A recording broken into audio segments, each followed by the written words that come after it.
Guys, welcome to my blog. So आज जरा माझा मूड चेंज करायचं म्हटलं होतं, पण काय ना काही होऊनच आता माझ्या मूडला. आज मी घरी व्यवस्थित पप्पांना सांगितलं, पप्पा मला रिचार्ज टाकून. ही मूर्ख म्हणाली, पप्पा नको आज नको, आज आम्ही घरीच आहे, आज कशाला रिचार्ज, उद्या करा. आणि आता तिचं हे चालू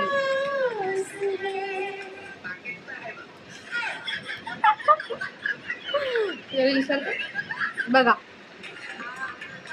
आता ऑप्शन नाही आहे त्याच्यामुळे मोबाईलमधनंच काही ना काही काढायचं आणि त्याच्यावर रील करायची. बिकॉज आज हिने पण साडी घातलेली, मी पण काहीतरी झालं पाहिजे. साडी हा तेच, आणि वेस्ट जाण्यामागे सुद्धा कारण इथंच असेल.